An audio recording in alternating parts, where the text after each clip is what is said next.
Well, Erik, it's not the result that you wanted, but is there a big positive difference for you from Monday? Yeah, it is, but still it's disappointing. And I want to win. And it doesn't matter who is on the pitch. We have to win every game. And when you wear this badge, you have to give everything. And yeah, the demand is win games. And again, it was a makeshift defence, a patched-up defence. How important is it to get defenders back for these crucial last 2 games and the cup final? We talk already all season and about this. You want to have players who are, have the competences to play there. Now we have to play players there in positions they are not used to. And then it's obviously that they make mistakes. How will you watch Tuesday? I'm sure you will. Yeah, for sure. I'm going to watch it. I'm going to watch tomorrow's game as well, like we always do, and we know what we need. I think the feeling after Monday was that you needed a performance today, even in defeat. Did you get that today? Now, we have seen we were very competitive with Arsenal, one of the best teams in the league, with City and momentum fighting for the league, for the title. And we have seen, I think we were on the same level across the game. So there we see, even when we're missing 7 start 11 players, potential start 11 players, we were in the game and we could have a result. Casemiro's had a difficult few weeks, taking a bit of stick. What did you make of his performance today, especially playing out of position again? Yeah, but he can do that. And, on Monday, obviously, it was not his night, but there was collectively poor performance. And then everyone looks poor. But you can see he can play there in that position, and I think today he was in the right level. He looked like maybe he had a point to prove, a player maybe with his pride slightly hurt by Monday. Oh, absolutely. He's a winner. He hates to lose, and that also he has to bring that in the team, and that is what we expect from him. There was 1 or 2 questions about the goal and whether he was too deep. But is that the way you need the defenders to be? Someone has to drop deep so you can play out from the back. Is that the reason he was probably slightly deeper than the rest of the back four? No, he shouldn't be there in that moment. That is also obvious, and he knows that. But for the rest, as you see, it was a good performance from him. What would you like to see different on Wednesday night? Are you likely to have any of the injured players back? I want to have the same attitude, and that is what we have to learn from the lesson against Palace. As a United player, you can't play like this. You can't play in this shirt with this badge, with this attitude. We need always the spirit as we had today. Today we had players on the pitch who took responsibility, and that is what we expect also from them in every game. So definitely also on the Wednesday night when Newcastle is coming over here. Any chance of anyone back? I don't know. And we have to be safe as well. We have also a cup final to play, and we can't risk players. We have to bring players back, but yeah, it's obvious we have so many problems, especially in the back line. We want to have players back, but also we have to do it with some common sense. 1-0 to the Arsenal. I guess that's never sounded better than tonight. Yeah, we needed a result today in a really difficult place. Our history wasn't very much in favour of any result today. It's so much at stake, and we are really happy with the results. You were in the right place to score the goal that won the game. You seem to have found this goal-scoring form at just the right time. You've timed your run. Yeah, it's a good timing for sure. I always want to impact the game, and yeah, I'm enjoying it a lot, and helping the team as well. Yeah, it's what you are a football player for. So yeah, hopefully next week again, and you never know what's going to happen. Opportunities against a somehow nervous Arsenal team, but Man United weren't taking advantage of. And I mean, you have to really hand it to Arsenal. You go away from home, such a difficult game, not playing well and still winning, and that is how you keep yourself in contention, and they've done that today. It's very impressive how they've done that so many times throughout the course of the season, where you have to win ugly. You have to win ugly, where things are not going your way, it's not playing the way that you're supposed to play. And they came out of this with a 1-0 win today, not playing well, and in a way winning ugly. And as I say, that this is how you keep yourself up there. First time Arsenal have ever won 27 Premier League games in a season, and it's still might not be enough. They're going to have to win a 28th, that is for sure. But it does go to the final day of the season. They are back on top of the table. They are a point clear of City, who, as we know, have 2 to play. Starting with Spurs away on Tuesday. Spurs will know by the end of Monday whether they can still finish in the top 4. Then it's West Ham at home for the champions. Arsenal back at the Emirates against Everton. Arsenal fans now, of course, will look towards Tuesday's game at Spurs, which is Spurs-Manchester City. If that was to end in a draw or, of course, a defeat, it would be Arsenal still on top of the league. Just a word on their mentality today. To play after City have played twice, know they have to win and deliver a result like that. I think their mentality's been very good all season. I thought the biggest test came with Bayern Munich and then Villa, those 2 games. And then since then, it's just been, I think they've been fantastic the way they've responded. I think when you're going for a title and City are involved, you probably have to be perfect, and you can nitpick and go back to the West Ham and go back to the Fulham, and you'll probably go to Villa as well, as results you can't really do or have when you're trying to chase City down. And we saw how Liverpool had to be perfect, literally perfect, to win it. And that's the pressure that's on from City, because they're so good.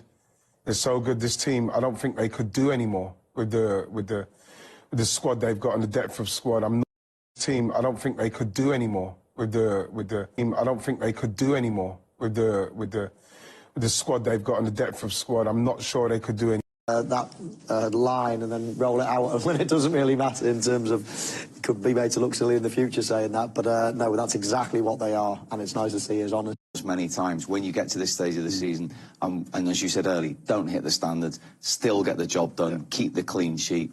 Is that what win titles? Yeah, and I think something that Kai Havertz said as well is it's so fantastic to be in this run. It is.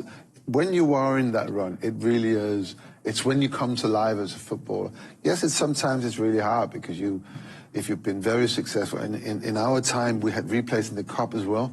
So if you've been really successful, very often you had games postponed, and you get to this point of the season, and every game has got to be played. Like Man City's got to play this game on Tuesday, so the games are coming thick and fast.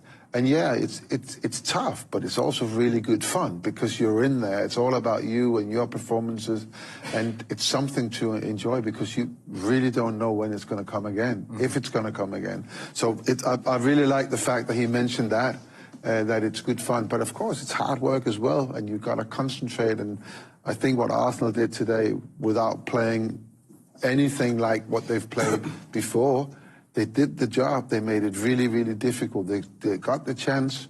They scored on a mistake. They pounced on a mistake from Manchester United.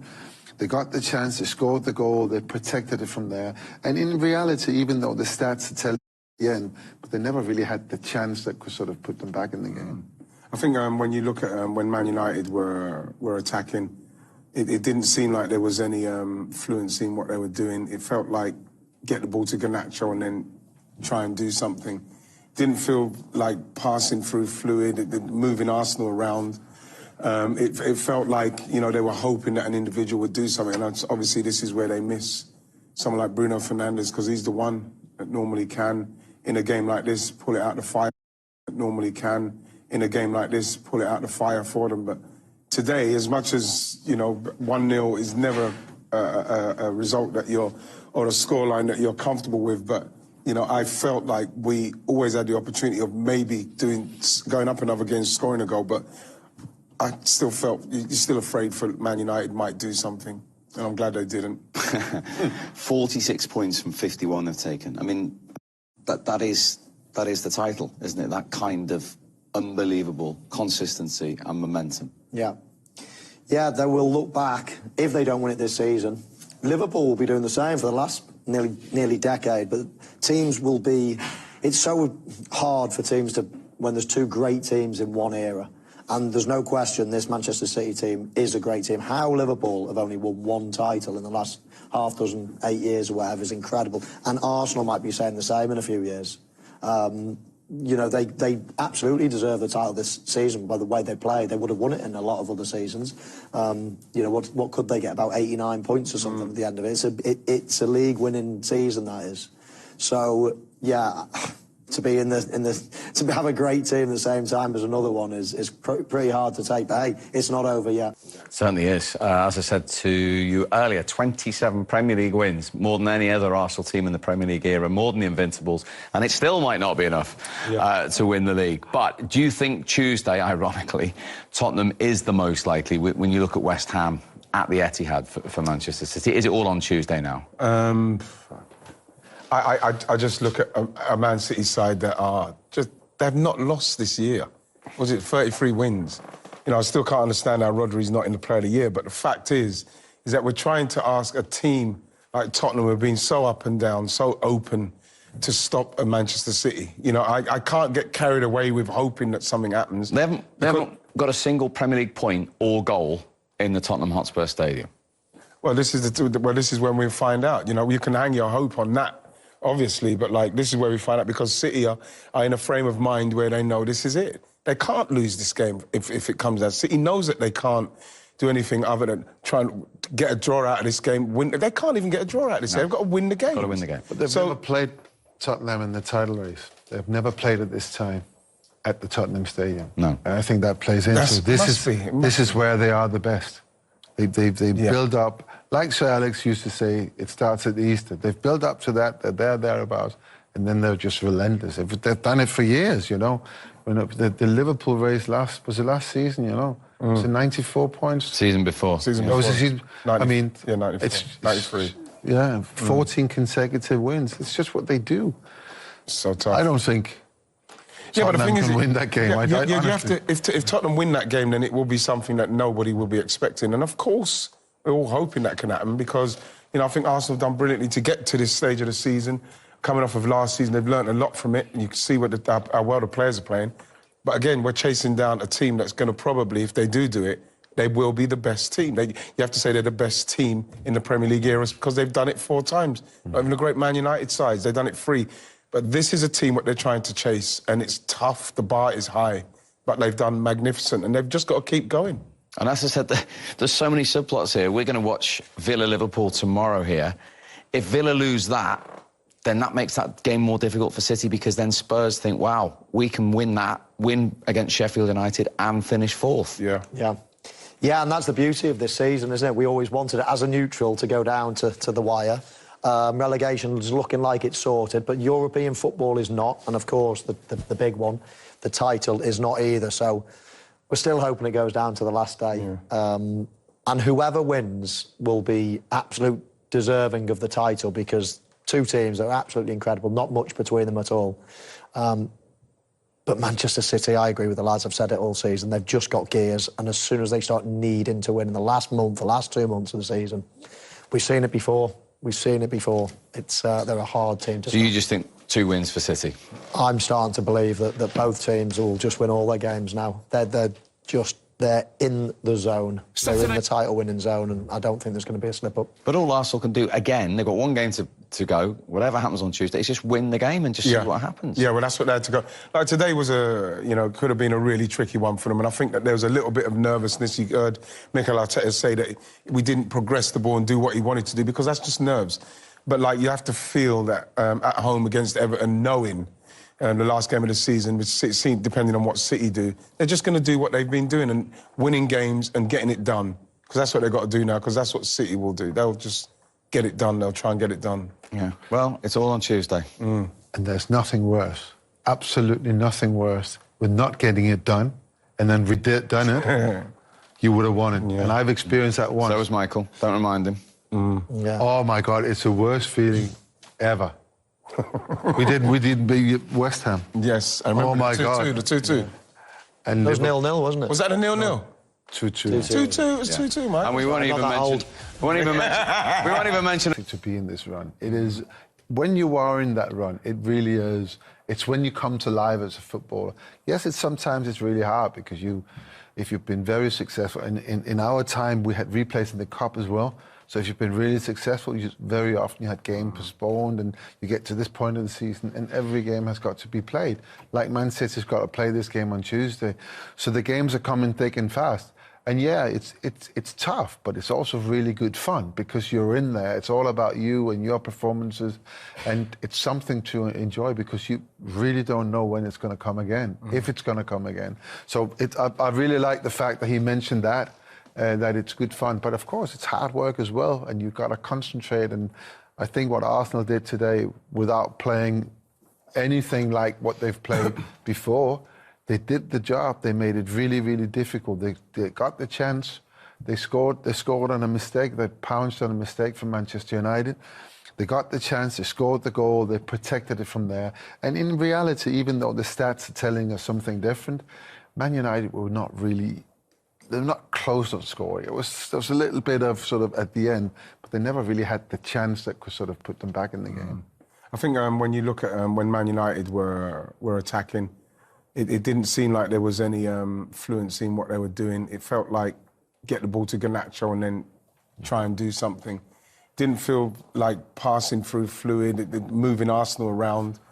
It felt like, you know, they were hoping that an individual would do something. And obviously this is where they miss someone like Bruno Fernandes, because he's the one that normally can, in a game like this, pull it out the fire for them. But today, as much as, you know, 1-0 is never a result that you're, or a scoreline that you're comfortable with, but, you know, I felt like we always had the opportunity of maybe going up another game, scoring a goal, but I still felt, you're still afraid for Man United might do something, and I'm glad they didn't.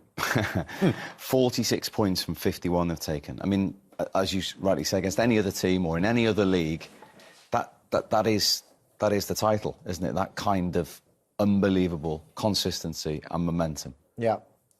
Yeah, they will look back, if they don't win it this season. Liverpool will be doing the same for the last nearly decade, but teams will be...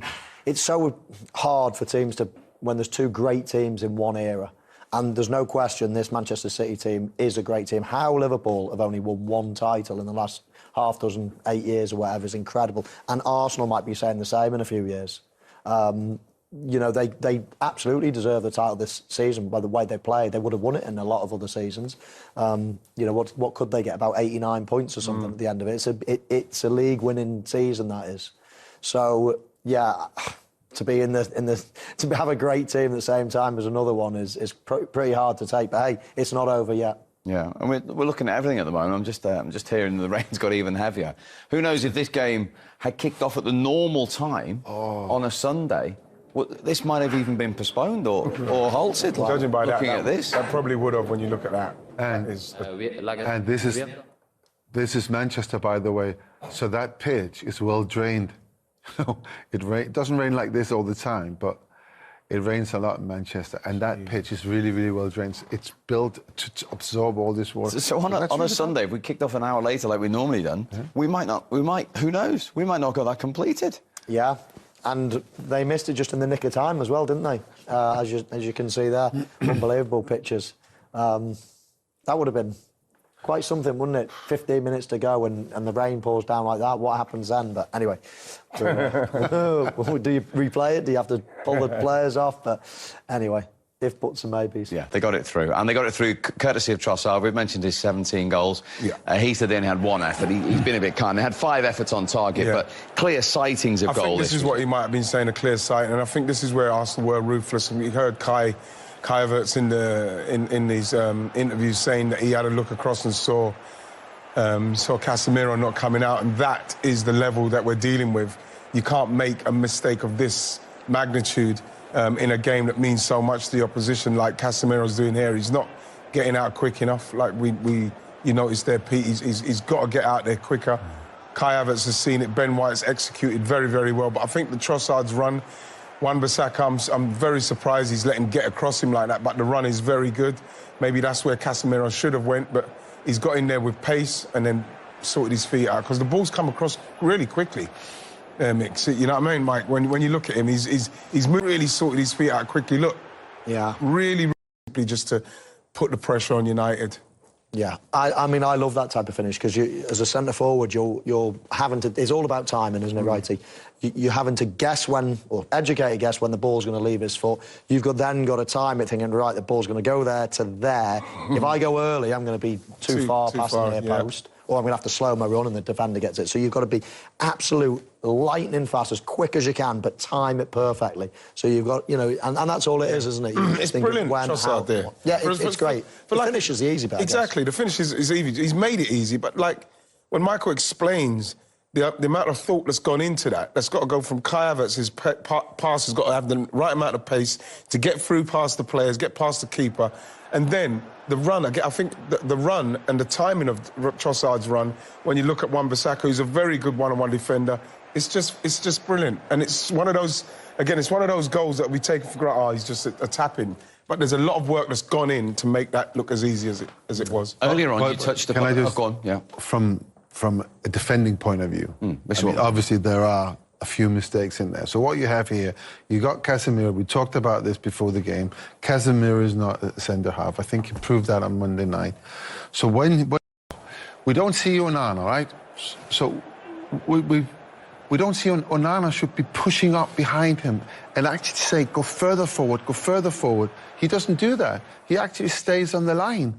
You know, so when we talk about being, they don't look like a team. They attack like that as well. They attack like individuals, they do. Don't they? Absolutely, yeah. And today is a great example of it's all about just when you get the ball, I'm going to try and score a goal. And I'm not going to look at any teammates. I'm just going to try myself. And this is for me as when we talk about standards and you know, these are your options. This is what you can do, or that is what you can do, or we pass it out to there. When we're here, this is what we're going to do. And I think someone like Garnacho today is a great example of how that doesn't work. I mean, we see the goal here again. Look at how spread out United players are. They're not reacting to it, you know.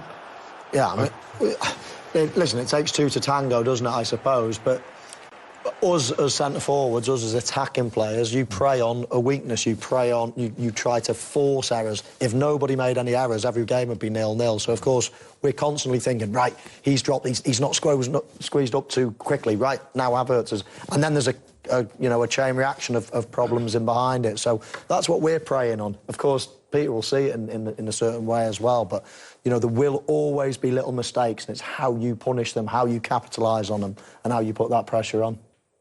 But would you always then do the same thing? Or would you try to put a variation into what you do? It depends what the mistake is. I mean, in that situation... But you would look at it, wouldn't you? When you get the ball, if you're running if you had the ball, you're running towards defenders, would you always do the same thing? Not at all. No, but and every scenario is very different. As a fan, I'm sat there, I'm watching... I mentioned Garnacho before. I'm watching Garnacho, who today had the ball so many times on the left. And I'm hoping for him, just now and again, to do something different. But every time, he's trying to finish it himself. Garnacho gives me the impression that he doesn't play off of it. He hasn't got that person in there to play off, Mike, so he can go. We have Emil. You know what I mean? Some of the times if I came off and Dennis would be there, or Kevin Campbell, Alan Smith, he's somebody that when he gets it, he seems very, very one-dimensional in the way that he's only going for goal. You don't see too many 1-2s off of him. You don't see him looking to square it inside for his partner and the partner giving him the same thing. And this is where, for his age, and we know that he's capable of scoring great goals, is where the inexperience comes, because the decisions he makes in the final third, at the moment, especially in this game, they weren't good enough. He needs to be coached a little bit, you know? That's all it is. So these are your options. When you get into different situations, you know, you cannot do the same thing every time. Everybody knows what he's going to do now. He's going to go left and try. Okay, he's trying to cross the ball. It's not a great cross, you know, but he kind of, it seems like, you know, he's doing a similar thing every time. Now he's going again, trying to. He's got pace, yes, but he's got players up there. There are options, other options. And if you look at how easy it is for Arsenal's defenders, I mean, this is the one time where he actually is doing it right, but then the finish had... 7 shots today, none on target. Exactly. You know, and again, you know, it's going towards goal. It's so easy to defend again. He's not challenging. He's not changing his angle. And I'm not criticizing him as such for it, because he's a young man. He's full of energy. He wants to do, you know, what he's experienced as successful before. But he's up against possibly the best defenders in the league. They will suss him out like that quickly, and therefore you need to put some variation into what it is that you're doing. As well as coaching, Peter, That's coaching. Yeah, it's coaching, but it's also the team. If, for instance, he'd been in your 1990, imagine all the people on the pitch, on the training pitch, who would pull him to one side, like years later they did with Cristiano Ronaldo, for instance, when he was going to ground too easily. But this squad doesn't have that type of character to help a young player like Garnacho or Mainu, does it? And when you don't have those characters in the team, then it's down to the coaching staff to help the player maximize his potential. I mean, Garnacho is a great, great player and prospect. He is. He can be one of the best players in the Premier League without a shadow of a doubt, and he's already done really, really good things. But in the last sort of month or two, it's felt a little bit like every time he gets a ball, he thinks he's got to finish it. Is that because he's been asked too much? And we started, 30-odd games in a row, which, again, going back in Manchester United's history, a young player would never be asked to do, would they? Possibly. I mean, it depends on his mental state, his mental capability. But, you know, you look at Manchester United's threat, it's hardly a threat. You look at the names on paper, we're still not sure about Højlund. You know, he could be brilliant. He could be, you know, a poor sign. We will see when he gets more. But Ahmed, you know, does a bit. But these are the type of players that probably should be coming off the bench, maybe, you know, to change something at the end. I mean, none of them at the moment strike me as Manchester United. That is a Manchester United player. I mean, you think we keep harping back to a few years ago, but they, you know, the Wayne Rooney's, the Berbatovs, like utter class. Wright, he mentioned before, Fernandes, obviously they miss him. He's one player that can do something different. But for a Manchester United team, yes, there's injuries, but even on paper before the game, you just think, is that it? There's no goals in that team. Well, Johnny Evans, Peter, there uses the word refresh. They've lost for the 9th time in all competitions at Old Trafford today, and that is equalled a club record in their entire history. Yeah, I mean, refresh is something of an understatement, isn't it? Yeah, I mean, obviously that isn't great. And it's us 14 defeats in the Premier League, which is really, really bad. A new Premier League record as well. Yeah, that's really, really bad. Now, we know that there are new owners, new leadership at the club. It is something, it's a hope. You're clinging to that hope that they will come in and make some tough decisions. Have they got big plans? We saw you when Michael and I were covering the game at Chelsea, sitting next to Sir Jim Radcliffe. So we did promise, didn't we, that night, when Peter was next with us, we'd ask him, what's the inside track from Sir Jim? The inside track? Well, first of all, Sir Jim, he's a proper football fan. I mean, he could be on the terraces and singing all those songs and actually saying whatever he feels like in whatever moment. And that was quite refreshing to have somebody who loves football like as much as that, and also loves Manchester United the way that he does. I mean, he's coming in at a time where everything is falling apart from decisions made over the last 10 years. That's how I see it. So there is an opportunity now to draw a line and say, from now on, we do this.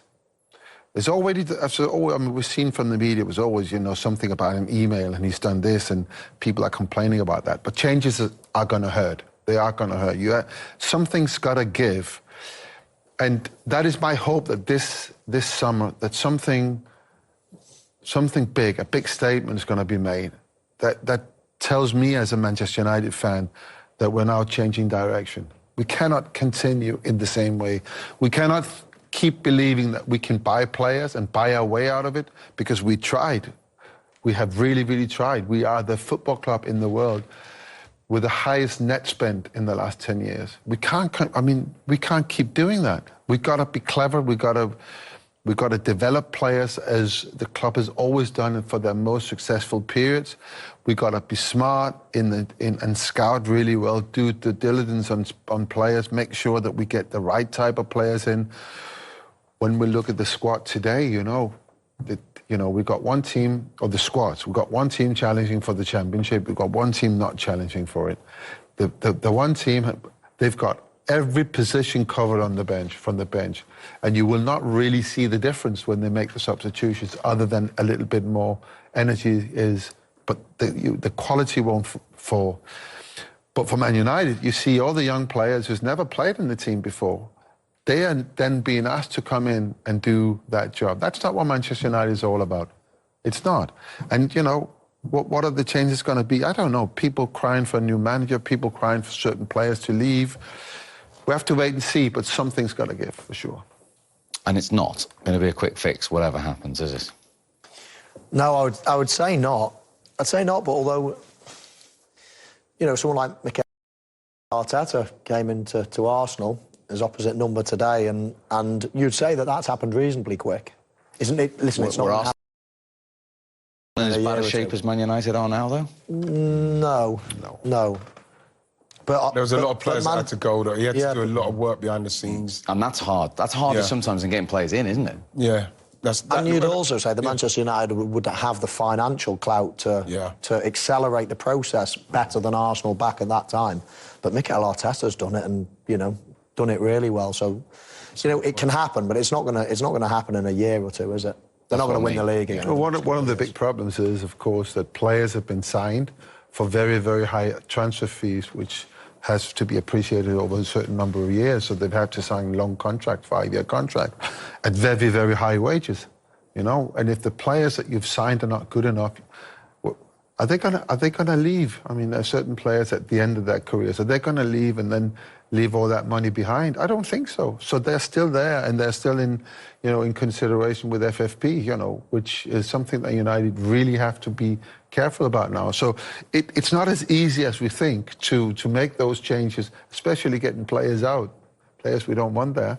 So it's going to be really interesting to see what Sir Jim is doing, but hopefully he's going to do something. He's made changes in the background, hasn't he? Yeah. You know, the main one he's got to do is the main job at the club. Sir Alex Ferguson always used to say the most important person in the club is the manager, and they've got to have that right. But once you get the right manager, then I think you can start accelerating that process. But the chopping and changing, the uncertainty, the lack of results, the lack of a plan, the lack of everything that we see, the lack of progress, full stop. I mean, you've got to get the right manager. After the game on Monday night, you were very, very clear about what you thought about the manager. You said he's got to go. This is unacceptable. Now it's been nearly a week now. Have you made any thoughts about what you think would be a good person to put in there instead? I mean, we've all heard of the rumours that possibly could be. I mean, we're hearing that the likes of Gareth Southgate, Graham Potter, people like that. You've now got Thomas Tuchel that's available. There are names out there. There's no real standout that I would think you've just got to go and move quickly and go and get him.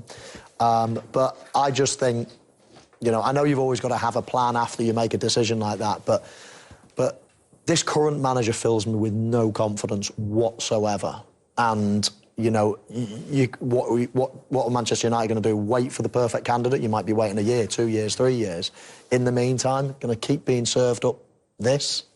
I think you almost just got to make that decision, and then, you know, I'm sure they're searching as we speak. You know, the thing is, Mike, is that I was reading some of the stuff that Sir Jim Ratcliffe was saying about trying to build structure and trying to build a structure where the club plays to a certain like Ajax, which is something that Ten Hag was used to, and then you just bring the coaches in. Now, if that's the way they're going to go, then you probably feel like he might feel like, well, Ten Hag can operate in that situation, so we'll have to see how that works out. But to build that kind of structure in a club like Man United from the bottom all the way to the top, so as then you can only bring in the coach, is going to be a long process. So it's going to be interesting to see how they actually do that. But something's going to have to give in the summer. We need to find out what's going to happen. And it's quite interesting times for Man United now. Certainly is. OK, interesting summer ahead. Let's, though, get the immediate thoughts from today. The 1-0 defeat from Erik ten Hag. Well, Manchester United, the most points they've ever finished off the top of the league is 35. They're 32 at the moment. He thinks the supporters have been paid back somewhat today. No, I don't think that. I think with him, with Ten Hag, it's one of his problems doing these post-match interviews, but I'm not sure he knows precisely what to say. He's trying to be honest, and he's someone who analyzes a lot. So he's spending the next couple of days looking at the game, preparing for the next. He hasn't had that time. So he will probably see a lot of what we've seen today when he looks back at this game. But I don't think he's excelled in his post-match interviews, because he came out one week saying that his team was the most dynamic and entertaining team in the Premier League. They've just beaten Sheffield United 4-2 in a game where they were 1-0 down and 2-1 down as well, and a little bit fortunate to get to 4-2. And I don't know why he's doing that. It could be a deliberate thing to divert from other things, but, you know, I don't think he's excelling in that. And, you know, sometimes I'm worried about, you know, what's going to happen going forward if he's the one driving the bus. I am. I have to be honest. You are as well. I can't imagine any Manchester United fan sat there at home watching that is going to be, that's my man. Well, you know, great motivation. I get that. It's, oh wow. If that type of interview, we don't know what the plan is on the pitch, and after that, how long was that interview? About 4 minutes. I'm even more confused than I was beforehand. I mean, was there any sense in that? Mentions injuries a lot. Okay, whose fault's that? Whose fault's the injuries? I think that's it's not yours. It's like, he's the manager. It's his club's problem. You know, Like why are you blaming everyone? Everyone gets injuries. It's the last thing you can say, Mick, for me. Talking about injuries, I think that if you're going to... What they should be doing, they should delve down into their injury department and the medical department and find out why so many players are taking so long to come back. And when they do come back, they break down again. We've seen it recently again with Mason Mount. Not saying that Mason Mount's pulling trees up at the moment, but... No, he played on Monday and he's injured again. He's injured, and so those are the things, again, that is part of what they're going to have to look at. Because if you can get Man United's first team out, then you probably feel like they're going to cause teams more problems, without a shadow of a doubt. Looking after the injuries and getting people back is vitally important to what you're doing. Yeah. Quickly, go on. No, I'm just saying, having worked with someone like Sir Alex Ferguson. Alex Ferguson always, I mean, he had this saying, like, the season starts in March, you've got to be thereabout. Yeah. But also, he never, ever wanted us to train very much. 45 minutes, maximum an hour. So not putting pressure on the players in training, not putting pressure, because it's difficult, it's hard to play all these games. So I just have a suspicion that there are other principles being brought in from other countries, other leagues, where this is how we've done it. And it sometimes doesn't work on the Premier League. Sometimes you gotta compromise on maybe some of your principles, that you gotta train the day after a game, you gotta train. But sometimes it's better for you to have 5 days off, you know, and just 2 days training. And so Alex would do that because mentally, you got to be ready for the games. It's not about the numbers on, you know, everything is measured up. It's not about that, Owen. It's also about what you see and what you feel. And sometimes I just feel like that's not really in there anymore.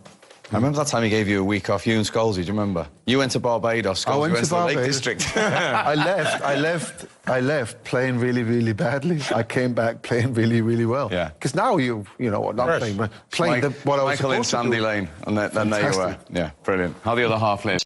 Well, I suppose, Martin, the most important thing from an Arsenal point of view is just to get the 3 points and get out of here. That's all that matters at this stage of the season. Smash and grab. I think Arsenal, though, were more than that today. Really good professional performance. You know, if you want to be champions, we don't know if that can happen yet, but you're certainly in the mix. You've got to grind out these sorts of evenings, and I thought they were immense, particularly at the back.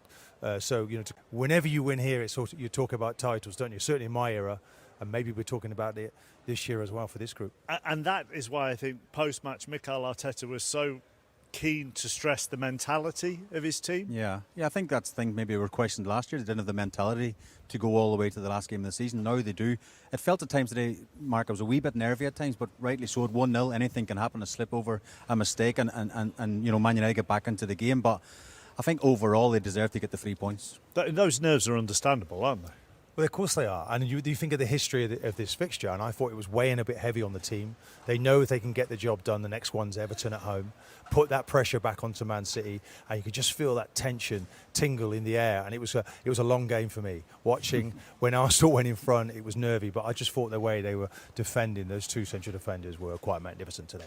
and we'll come on to them in a little while. As far as the Arsenal goal is concerned, look, Casemiro will get hammered for being about 20 yards behind the play. Yeah. And you will do that as well, I'm sure, both of you. But there's a bigger picture to the Arsenal goal. Well, I look at the build-up. The manager probably has to take a bit of blame as well, because you set your team up. One of the easiest things in training, I think, is your natural build-up, because we know Onana likes to play out from the back. So if we show the piece where he starts, he gets the ball back, and then you want to see what's the setup. I mean, Johnny Evans is the left side centre. I'm not 100% sure where Johnny's going. He's kind of shuffling away to lose in midfield. I mean, the ball ends up at Dalot here now, Mark, at the end, but I don't think they're set up at all to play out. So then Onana's got an option to make. Does he go a bit longer, maybe to Howland? But he goes to the left back, Dalot, and he's facing the wrong way, and it's a cheap giveaway. It's a cheap giveaway, and then that's just the start of things to come. Again, you highlight Johnny Evans in the middle. Normally, you'd see a Pep Guardiola team, they sprint into a sort of left back position, and then Casemiro has dropped deep. Now, Onana's got three options, you could say. I think you can see Wan-Bissaka at the bottom screen pointing to go long, because Arsenal have got the press on at this point, and they're just playing into their hands, a high press, and they lose the ball again. And now this is the goal. So you see Casemiro knocks it back. Now, Johnny Evans, in my opinion, should drop deep at the left side. He's pointing to Dalot. Then he crosses over Amrabat, and it's all a mess. At this point now, Onana's not got very many options. So what he does, he goes long. They lose the ball, and obviously keep an eye on Casemiro. We know he's not a centre half, but at the same time, at any level of football, you have to sprint up and get in line with the rest of your back four. So he's so deep. Now Havertz is onside by a country mile, because Casemiro's nowhere near it. And now we take a look at Wan-Bissaka at the bottom of the screen as well. Trossard, he never gets across Trossard at all to get a block on to try and defend that back post. And it's all too easy for Arsenal. Can I put a theory to you as a centre-half, Martin, which is that it's irrelevant, isn't it, whether you're a centre-half or not? Mm-hmm. If you're either a professional or amateur footballer, if you're that far behind, you have got to get out. It's schoolboy stuff. And it's remarkable. He's not a specialist central defender. We saw that against Crystal Palace the last time out. But that's just not getting out. Well, now they've got to be some energy, but there's not even any of the defenders urging him to get right up. Now, of course, the ball goes back in, and then Wan-Bissaka, look, it's awful defending. So they're the basics, and that's why we look to Ten Hag and we say, okay, what information are you stitching into the players? You've had a chance to reflect on the Palace game where Casemiro, top player, but he's not a central defender. So change that. And I think the importance is the partnership of your central defenders. And Arsenal showed that today. If you've got strength in that position, then you've got a platform to build from. And just before we get, I don't want to labour this point, but surely you don't need to be told by your manager to push up. I mean, the thing about that goal, Mark, as well, if it was the last 10 minutes and he was leggy and he was tired, but it's 20 minutes into the game, so it's not like he's tired at that point. He should be sprinting up. But I think you said off air, at any level of football. Yeah, but it's knowledge. You've got to get up. Desire, knowledge. Get out, join your colleagues, edge of the box. It's basic. It's really, really basic. Even from a centre midfielder, a defensive midfielder, he should squeeze the pitch. So much of Arsenal's success this season has been built on their defence, actually. Yes, they are thrilling going forward, but Saliba and Gabriel have played together 33 times this season. They are solid as a rock as a duo. Yeah, Saliba, Arsenal lost this time last year in the run-in, and I think that partnership is really key. They've been immense, absolutely immense. Gabriel is sort of very physical player, and Saliba is that silky player at the back. And every time the ball went in, they cover each other really well. It's a real togetherness now. Look at Saliba there, seeing the danger. Saliba again, look, it's the vice-like. They just strangle you, suffocate the forwards. Again, they get bodies around. Gabriel, I think they enjoy actually playing together and forming that partnership, and it really is starting to look special. This one's impressive. Saliba doesn't come out. He drops off. The cover's around him, and look how well that he deals with this. Never in danger, assured, and just gets rid of it. And then again here, for me, this is stepping in. This is the time. This is so classy. To see him travelling with the ball, Arsenal under a lot of pressure at that point. Again, the same situation, wants to go forward, doesn't want to go back to his keeper, and it just releases that pressure. And then I think they know that there's no way through. This one probably sums up Saliba best of all, who I think has been one of the players of the year. And he waits for his time, and then puts his weaker foot in, strikes just at the right time. Brilliant, really. And then Gabriel as well, not to be outdone. Look at the way he just swats. Yeah. Look at that. You will both know the importance of a settled defensive partnership, whether it's in front of you like Shay or when you're part of it. Yep, and for me it's that, you could call it a diamond. I need my goalkeeper behind me, but obviously Declan Rice in front is sniffing out, putting out fires. I thought he also was immense, but they're such a platform for Arsenal to build on. And they get that defensive shield up, chappers. Everybody behind the ball, edge of the box. It's like the Thames barrier. We could have done with it here today. What's your local river up here, chappers? It's the Manchester Ship Well, Canal, there you go. Martin. We might get that It's in. filling up at the minute. You're not wrong. We better get out of here quick. You might get thrown in it on the way out. You never know. No, but he makes a really good point about that. You know, Rya's got the Golden Glove, obviously the most clean sheets in the Premier League this season, but them two centre-halves, unbelievable. And you mentioned Declan Rice. Let's not forget the job he does as well. Another thing you say about Man United, they haven't had that. They've had so many different partnerships this year. 14 different partnerships. And Arsenal, the two main guys at the back have been kept fit. And what Martin just showed there, absolutely brilliant. This roof's nearly as leaky as Manchester I was going to United. say, I wouldn't expect shelter from the roof here at Old Trafford. So now it moves on to Manchester City and their game at Tottenham, and the pressure is back on them. The pressure's on them, of course, chappers, but they've been there before. They've ran the race the last three times. Of course, they can make Premier League history by one of the 4 times. Of course, 4 times Premier League champions, never been done before. And watching the game yesterday at Fulham, they were so in control. I think I was more nervous actually watching than it seemed that the players on the pitch. They just oozed confidence. They just knew the goals were coming. I mean, Guardiola was brilliant at left back. He scored a couple of goals and just. You're making it sound like it's no problem. Well, it is no problem. It feels like, I even met some Man City fans yesterday on the way down. It was like they're more nervous about Fulham, and then like Fulham have just got swatted out of the way. And now, obviously, people looking at the run-in, the toughest game everyone sort of said was Tottenham away, second last game of the season. And can Tottenham do their favours Arsenal a big favour, of course? That would be unique if they could do that. I was at Craven Cottage yesterday, and they did play like champions, but they're not champions. Arsenal are making it really very difficult. So it's over to Spurs. Let's see if they can do us a favour. They obviously don't have a hurdle to get over in the same way that Arsenal did here. So that changes, as Shay says, because they've been there, done it. That does slightly change their mentality. But also they're not relying on anybody else. They win all their games. They know they're champions. So we're now relying for somebody else to slip up. Ironical, the last 3 games of the season for City are against London clubs. So let's see. There's West Ham to come as well.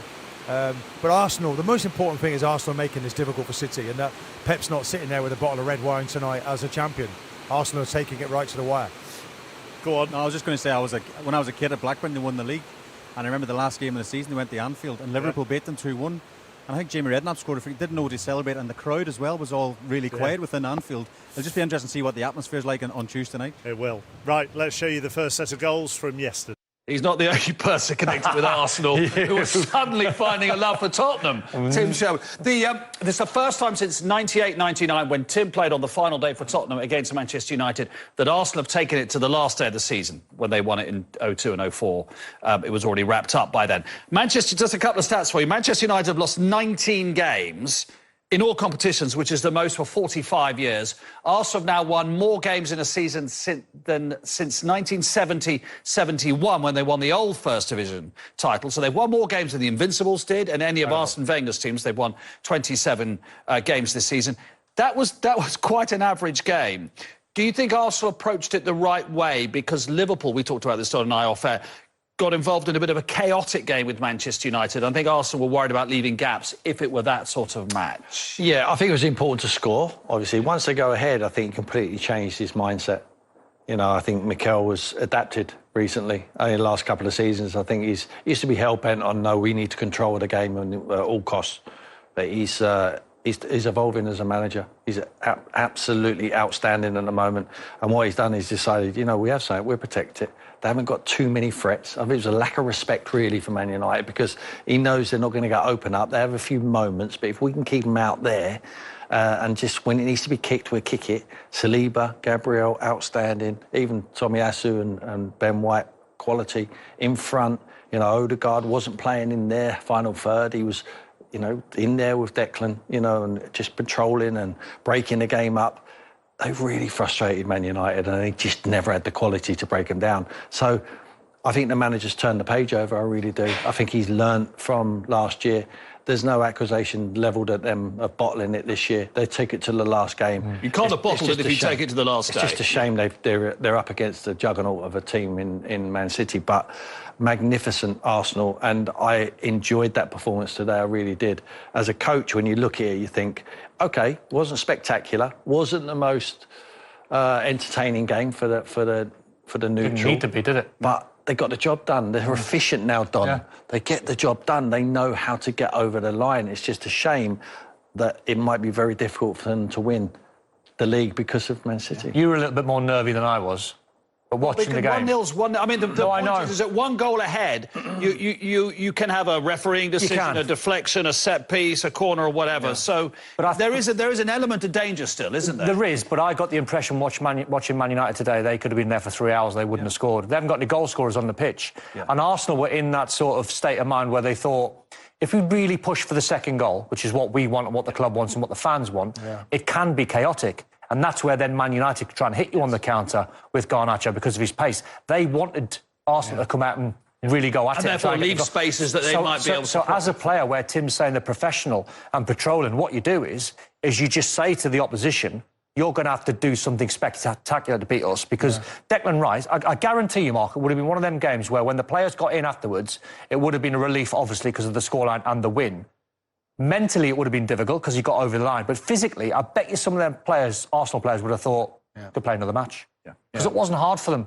It wasn't difficult because they had Man United that way. And they thought, we're not going to open up. That's the last thing we're going to do. If we've got to beat you 1-0, we'll beat you 1-0. There wasn't probably one single Arsenal player, apart from Saliba, that was outstanding. No. The rest of them were just doing their job, ultra professional. Rest defence. That's what it was. It was like they were in the holes, they were good distances apart. There wasn't gaping holes where they get exploited. There was no room in behind for Garnacho. Not getting done on transition. They know Højlund's not going to hurt them. No. They know they haven't got the ability in tight areas. There's no Bruno there today to do anything. Set pieces, you know, they're one of the biggest teams in the league. Very organised, so they're not going to be hurt like that. I think we need to give a special mention with the goalkeeper as well, Raya. I mean, he's part of that back five. And I think he really helped him out with crosses today. Not necessarily the high ones to come over, but the low ones, if they do get in behind, he reads them very well and he cleans everything up and he kills the game. You know, he got booked late on, but that's all right. Even the small things as well, where probably this time last year, Arteta was probably jumping out of his technical area, desperate for the win, showing all, giving it all out, which makes, and then that transmits to the players. Today, he would have been fluttering inside because it's all about the win. But he looked calm. That's where I think Tim's saying, like, he's learned a lot from last season. Well, they're getting better every season. Just will it be enough? Let's have a look at the goal. There was a lot of chat about Casemiro after the Crystal Palace game. And this is quite difficult to watch, this, isn't it? It's lazy. A man who's been as brilliant as him, not to sprint out, Don. It's lazy. It's lazy, Mark. That's all it is. So he's played Havertz onside by not sprinting out. He doesn't even do too well from the cross. And I think if you're Wan-Bissaka as well, this is where he's got to really bust the gut now. Go on, go and sprint. You're only talking 5 yards to get level with Havertz. He knows Havertz is there. He'll be sitting peripherally. And Havertz knows he's there. Yes, because he's checked Havertz had a look. But that's where he should be, probably a yard deeper. But play in that position, and then Havertz is offside. The whole move's killed. It's dead. But he compounds it, doesn't he? Yeah, but then I even think Wan-Bissaka, you've got to check your shoulders and look where Trossard. You must smell as a player. We're always checking our shoulders. You must smell and you must see that yellow shirt, that bright yellow shirt. You must smell that danger. Great run from Trossard. That's what makes the goal. But it's Havertz being onside and Casemiro being lazy, not putting the effort in to play him offside. It's so simple. I think it's really good play from Havertz as well, because he sees where Casemiro is. He doesn't want to go too far towards the halfway line. No need, because he knows he's strolling out of there. So he just keeps himself just onside. But then when he picks the ball up, he hasn't got far to go to the byline. I don't like to be critical of Onana because I think he's had a decent season. He's one of the positives what have come out of Man United season. But Raya would have took that cross. He would have read that cross. He would have been pounced on it. He would have helped the defenders. I agree. Wan-Bissaka's got to do better. So has Casemiro. Comedy of errors from Man United. Looked from there on that they would go on and take the game away from United, but didn't work out like that. Not because Man United were so good, it's because Arsenal just protected. This sort of performance is like the Invincibles used to do. It was almost like, we've got a game won, we don't need to win it again. And that's exactly what they did. That reminded me of that great team, what Arsenal had in that Invincible season. What about Garnacho then? Because he's been a bright spark this season. It was really interesting watching the game with you. Tell everybody what you were saying to me in terms of when you have that much pace, sometimes you need to slow yourself. Yeah, I'm not going to criticise him too much because the young kid's been brilliant and he's played so many minutes this season. But what he's got to try and find in his game is that intelligence when to slow down. Yeah. If you think of Adama Traore, who's one of the quickest in the Premier League, he runs at 1,000,000 miles an hour. Garnacho's starting to do the same thing. He runs as fast as he can.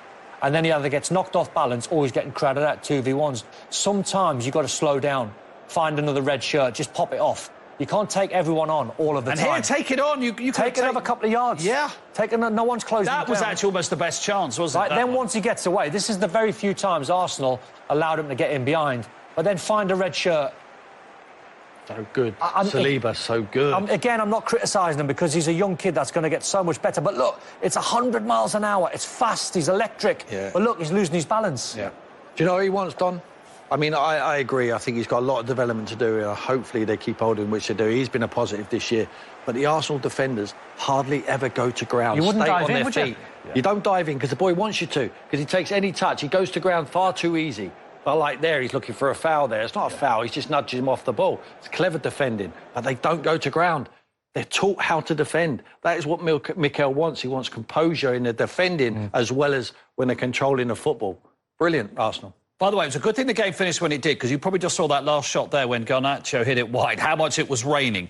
It was chucking it down by the end, and Old Trafford needs a refit. We'll do. And it was pouring off, wasn't it? It was running down the... Game would have been abandoned. Chris Foy, who's gone home because he's got nothing to do, Chris said it would have been abandoned. The ball would not have been able to roll. Yeah. Goodness knows when they would have fitted that in. Right, come on then, let's have a bit of fun. Tottenham to do Arsenal a favour. That's what everybody wants. The league wants somebody else to win it. Are you now a Tottenham fan? You are, because I've seen you singing upstairs Tottenham songs. Let me tell you, right, when I was growing up, we was red or white in North London. My dad, all of a sudden, for the first time ever, is a Tottenham fan. And he wants to go to the game and he wants to go, Tottenham. does he? And this is incredible. I mean, I can't tell you how incredible this is, but there will be no Tottenham fans in that stadium who want Tottenham to win.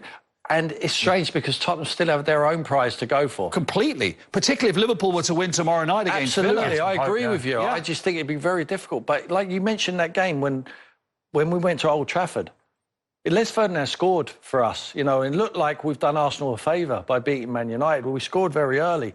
And the Tottenham fans who travelled always travel well in their numbers. None of them celebrated. The whole ground went quiet. So it was the first and only time Les Ferdinand scored at Old Trafford. No one celebrated. What's the atmosphere going to be like then? Eerie? It will be very eerie. Yeah. Listen, there'll be little sections who don't really understand and they just want their team to win at all costs.